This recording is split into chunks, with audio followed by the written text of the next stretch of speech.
Baik, sebelum ke para hakim, saya minta dijelaskan dulu dari Kementerian Bidang PMK, dari beberapa KL yang ditunjuk sebagai penyalur dana program perlindungan sosial ini yang di bawah koordinator Bapak, bisa dijelaskan Pak, kementeriannya atau KL-nya. Terima kasih Yang Mulia.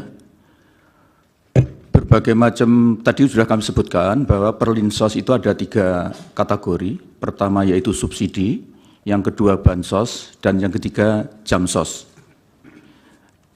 Yang menjadi domain kami itu adalah bansos dan jamsos.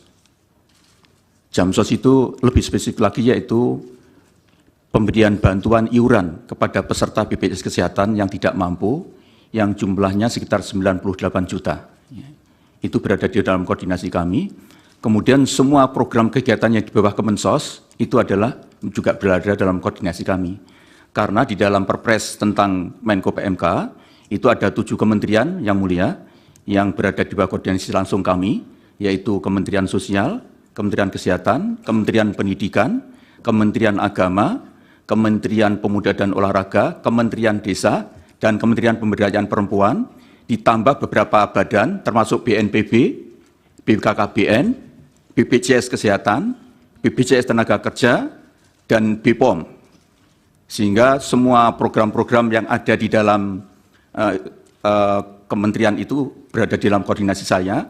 Di samping itu, kalau ada bidang yang harus cross-sektoral, seperti sanitasi tadi yang sudah saya singgung Yang Mulia, itu kami harus mengkoordinasi lintas sektor dengan kementerian teknis di luar koordinasi kami. Misalnya untuk sanitasi dengan PUPR, untuk misalnya masalah yang tadi sudah, terutama PUPR, jadi masalah air bersih, air minum, kemudian juga misalnya di daerah miskin seperti di Papua yang perlu ada perpanjangan runway, misalnya kami harus berkoordinasi dengan Kementerian Perhubungan, karena tupoksinya ada Kementerian Perhubungan. Demikian Yang Mulia, terima kasih. Baik, kalau dari Kementerian Bidang Perekonomian Bapak yang... Terima kasih Pak Yang Mulia. Kementerian Perekonomian karena terlibat dalam penyusunan anggaran bersama dengan Bappenas dan Kementerian Keuangan, itu yang pertama tentu dalam penyusunan anggaran. Yang kedua tentu dalam berbagai produk bantuan yang terkait dengan subsidi. Kemudian yang ketiga tentu penyaluran daripada kementerian yang melalui Kementerian BUMN. Kemudian terkait dengan pangan, koordinasi Badan Pangan, Bulog, dan juga berbagai kementerian lain. Jadi tentu berbagai perlinsos sebagian besar muaranya ada di anggaran. Demikian Pak Majelis Hakim. Baik. Ketua yang kami hormati. Kemudian kalau database penerima bantuan antara yang di bawah koordinator PMK dan perekonomian, apakah tidak dimungkinkan itu ada overlapping? Artinya, satu jenis bantuan di antara sekian banyak jenis bantuan itu, kemudian juga dimungkinkan akan tercover di jenis bantuan yang berbeda di jenis yang ditangani oleh koordinator kementerian yang berbeda. Bisa dijelaskan Pak PMK dulu? Terima kasih Yang Mulia. Jadi memang sangat dimungkinkan terjadi interoperabilitas data. Karena apa? Karena bantuan-bantuan itu ada berlevel Yang Mulia. Seperti tadi saya jelaskan, misalnya masalah kemiskinan itu kan ada 3 jenjang. Miskin ekstrim, miskin, dan hampir miskin. Nah ini nanti intervensinya berbeda Yang Mulia. Untuk miskin ekstrim itu hampir semua program itu diberikan kepada mereka untuk menaikkan tingkat garis pendapatan pengeluaran dia itu di atas kemiskinan, syukur-syukur menjadi tidak miskin. Karena itu tadi Bu Mensos juga sudah menyebut, misalnya ada untuk di tingkat miskin ekstrim itu hampir semua paket yang ada di Kemensos itu diberikan kepada miskin ekstrim, ditambah BLT desa Yang Mulia. Kemudian ditambah lagi bansos dari pemerintah daerah dan pemerintah provinsi. Itu juga boleh diberikan kepada miskin ekstrim.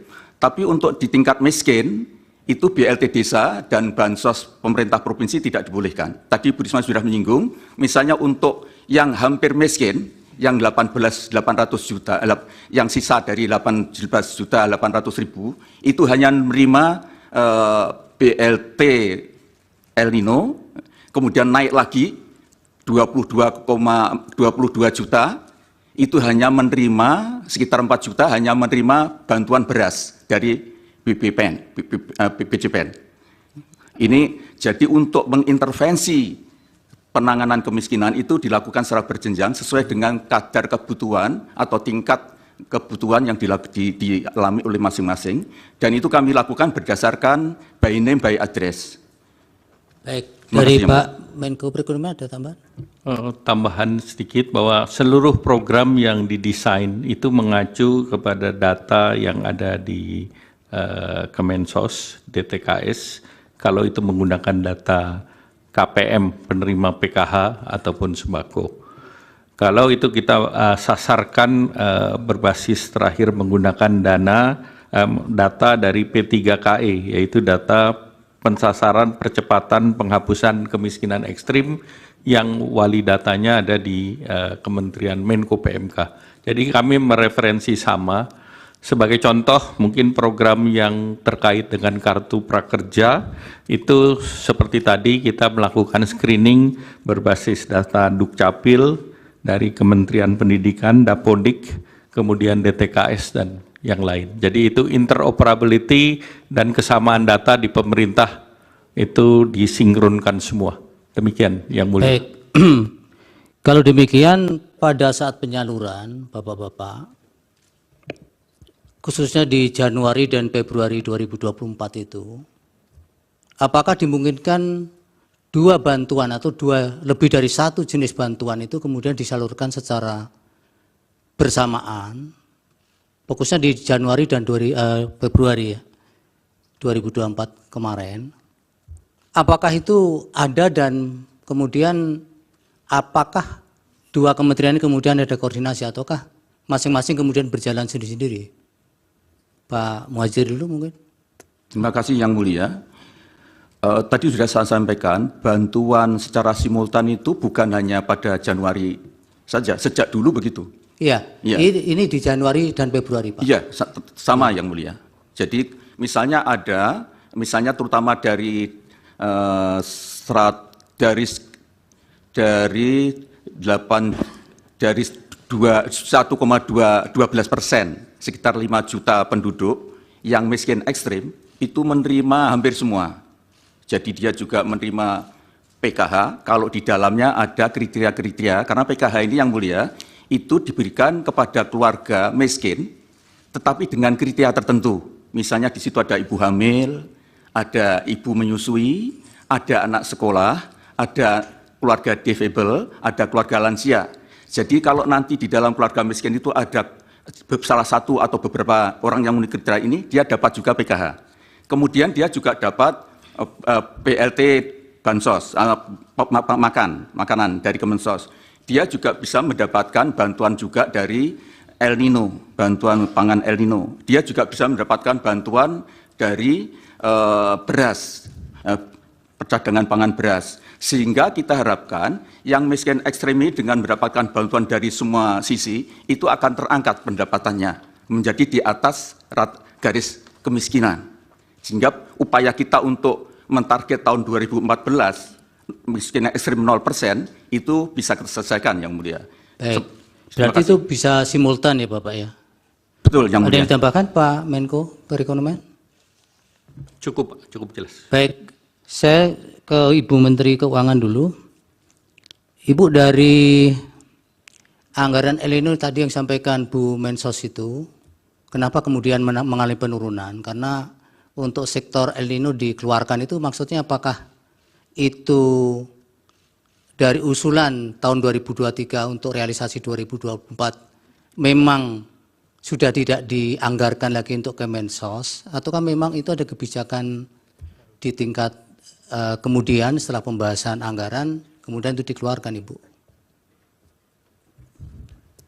Izin Yang Mulia, untuk tahun 2023 yang bantuan El Nino ada yang dalam bentuk bantuan beras itu disalurkan oleh Bappenas, dan untuk BLT tadi yang dalam bentuk cash atau tunai itu disalurkan oleh Ibu Mensos yang tadi disampaikan sudah ada anggarannya, itu ada tambahan, jadi kita memberikan tambahan di tengah tahun anggaran 2023 namun sudah mendapatkan persetujuan juga dari DPR.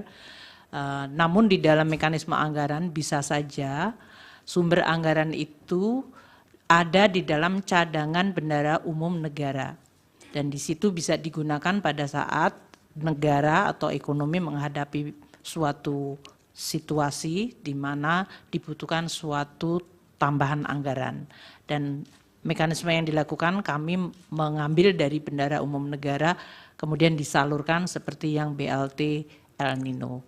Untuk 2024 itu yang sudah dieksekusi dan sudah dianggarkan adalah yang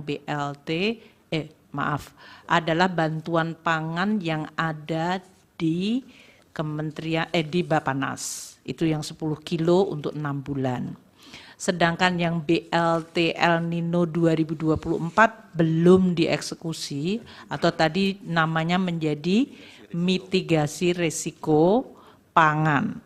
Itu yang dimungkinkan Kemensos pun akan bertambah.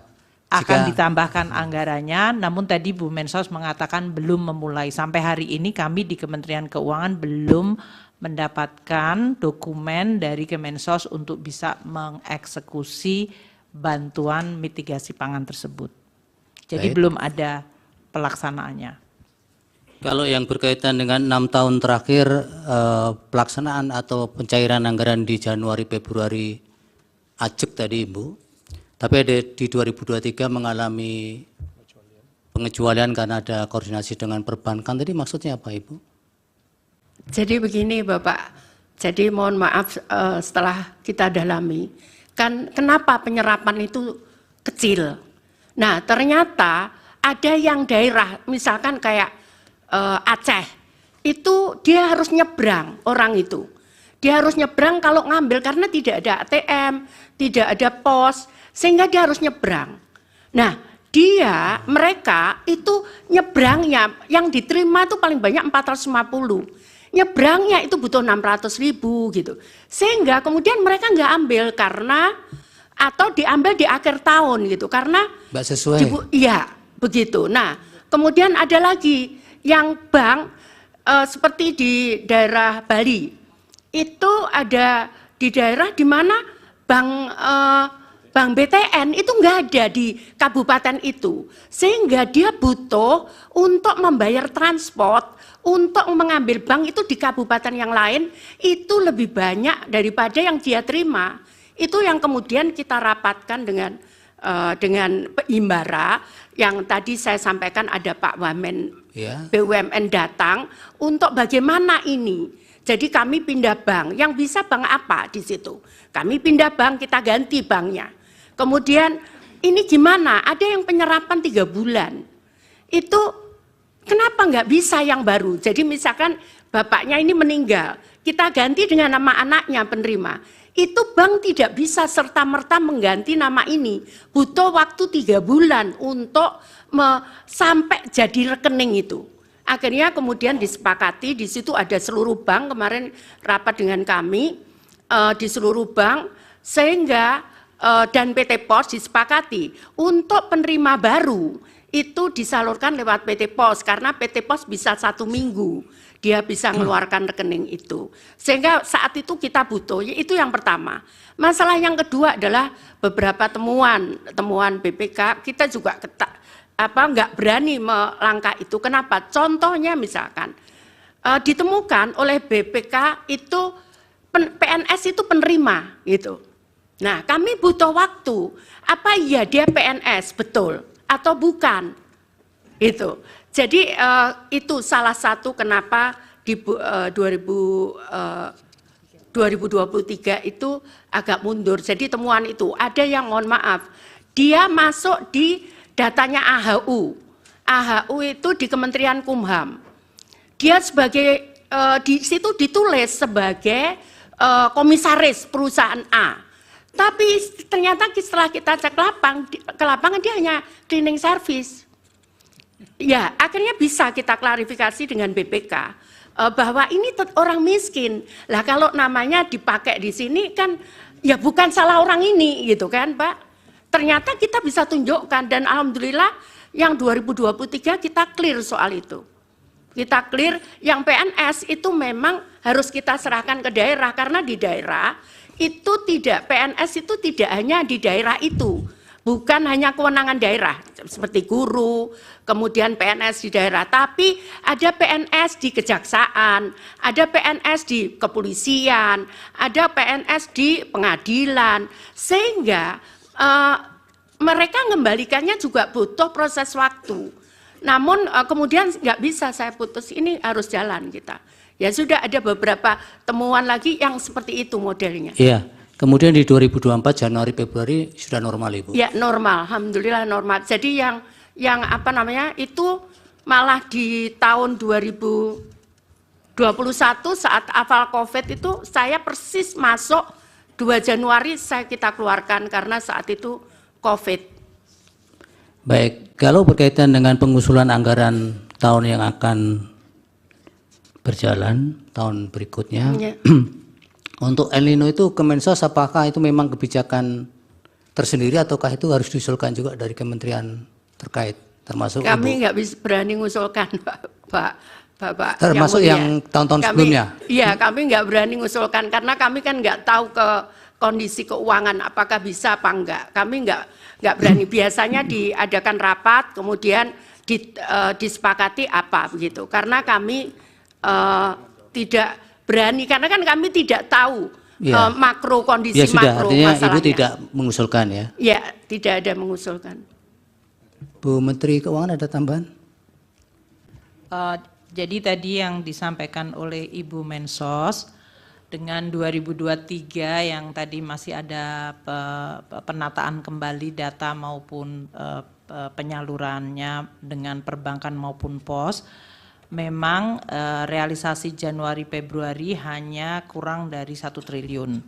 Sementara pada Januari Februari di tahun-tahun biasanya itu bansos yang dari Kemensos pencairannya itu tertinggi pada tahun 2021 yaitu 19,1 triliun dan untuk tahun 2024 itu 12,8. Jadi yang mulia Ketua Hakim, kami kemudian memang menunjukkan seolah-olah ada lonjakan dari bansos Kemensos di tahun 2024 padahal itu karena basisnya di 2023. Mengenai bantuan El Nino itu diputuskan pada rapat intern Bapak Presiden bersama beberapa menteri. Pertama waktu itu bicara mengenai data termasuk pembahasan mengenai adanya data Reksosek yaitu mengumpulkan semua data dari rumah tangga di Indonesia yang diharapkan bisa menjadi suatu data bersama untuk tadi yang disampaikan oleh Yang Mulia Hakim mengenai pentingnya untuk koordinasi data. Kemudian juga dibahas mengenai kondisi El Nino yang menyebabkan produksi beras dan harga beras yang meningkat, sehingga kemudian diputuskan untuk memberikan tambahan itu sejak tahun 2023 dan eksekusinya untuk bantuan pangan sejak September 2023. Kalau ada keputusan rapat tersebut, maka kemudian proses anggarannya, kalau eksekutornya adalah Bappenas, maka Bappenas akan mengajukan anggaran kepada kami di Kementerian Keuangan berdasarkan keputusan rapat Presiden atau rapat internal bersama Presiden, Wapres, dan beberapa menteri. Itu yang biasanya dilakukan, Bapak. Yang ratas itu Ibu masih ingat waktunya kapan? Yang pembahasan khusus El Nino?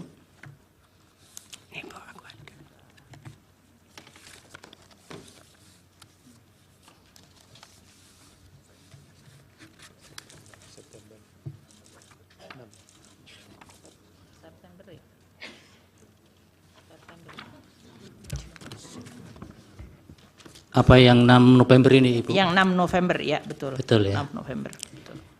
Nah apakah ketika pembahasan soal El Nino itu khusus itu Ibu memang masih ada penegasan bahwa mitigasi soal El Nino ini masih sudah selesai atau kan masih memang diproyeksikan sampai kapan di ratas itu, Ibu?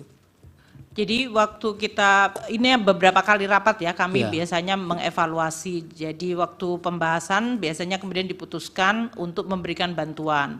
Bahkan di tahun 2023 waktu itu pun dibuat 3 bulan dulu, September, Oktober, November.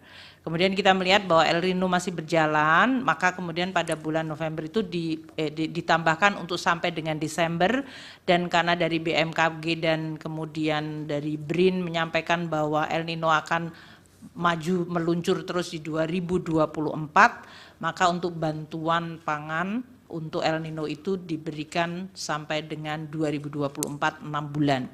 Untuk mengcover kemungkinan terjadinya disrupsi dari sisi panen dan ketidakpastian. Itu yang dilakukan pada saat keputusan mengenai bantuan pangan El Nino. Untuk bantuan cash, memang waktu itu karena dari Ibu Menteri Sosial masih mengeksekusi dengan PKH dan tradisional program regulernya, memang kemudian dilihat apakah diperlukan tambahan bantuan tunai tersebut. Kami juga menyampaikan selalu kepada Bapak Presiden dan para menteri seperti biasa, Bapak, anggaran itu kan bukannya tidak terbatas. Jadi kami biasanya selalu cenderung sangat hati-hati untuk kita melihat dan memang apakah betul-betul diperlukan. Demikian. Jadi memang mulai 6 November 2023 untuk El Nino masih diproyeksikan hingga 6 bulan di 2024 ya, Ibu? Betul.